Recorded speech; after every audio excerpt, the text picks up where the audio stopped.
In Chapter 25, Huck, the Duke, and the King arrive in a town where the citizens welcome them. They pose as the British brothers of deceased Peter Wilkes, who stand to inherit thousands of dollars in cash and property.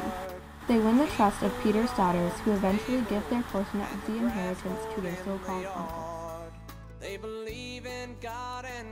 In Chapter 26 of The Adventures of Huckleberry Finn, the setting is off of the Mississippi River, and the chapter elaborates on one of the King and the Duke's scams. At the beginning of the chapter, the Duke, the King, and Huck are given rooms they can sleep in while they stay at the Wilkes house. That evening at dinner, the youngest Wilkes daughter tests Huck's knowledge of England, and he makes a few mistakes in the consistency of his story, but still manages to keep himself out of trouble. In Chapter 27, Huck walks down the stairs, and all the men are sound asleep in the parlor. Then he heard someone walking down the hall and ran into the parlor and shoved the money into the coffin and shut the lid. The person coming was Mary Jane. He went upstairs to go to bed. In the morning, Huck wasn't sure if the money was still in the coffin. The king questioned him about where the money was, but Huck blamed it on the slaves that had already been sold. In Chapter 28, Huck tells Mary Jane that her uncles are imposters and convinces her to go to a family friend's house so that she won't prematurely expose her uncles as fakes and Huck can do it properly. Then the King and the Duke auction off Peter's remaining property, and at the end of the sales, a steamboat arrives, and a crowd appears saying that another set of heirs to Peter Wilkes had arrived, indicating that Peter's real brothers had finally shown up. In chapters 29 and 30, the King and the Duke try to steal the inheritance money left to Harvey Wilkes by his late brother Peter Wilkes.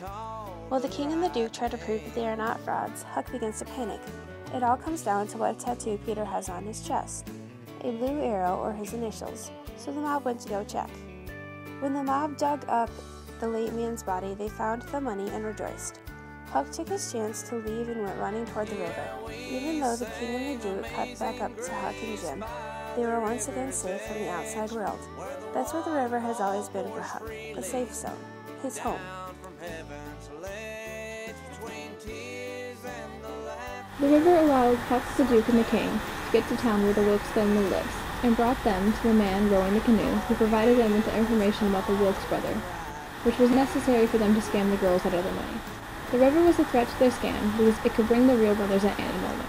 Ultimately, though, it provided Huck an escape route.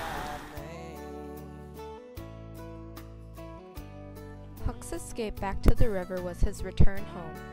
He wanted to escape his problems with the Duke and King by getting back on the raft with Jim, and although he failed in this attempt, the Mississippi River was his, along with Jim, the Duke, and the King's refuge for days after the Wilkes incident.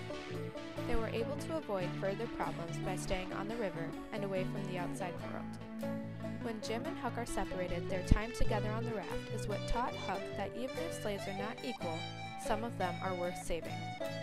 Throughout this section, time spent off the river was the time during which Huck learned life lessons about greed, ego, love, friendship, and betrayal. Whenever he left the safety of the raft, he learned things that helped his character develop in Mark Twain's picaresque episodic narrative, The Adventures of Huckleberry Finn.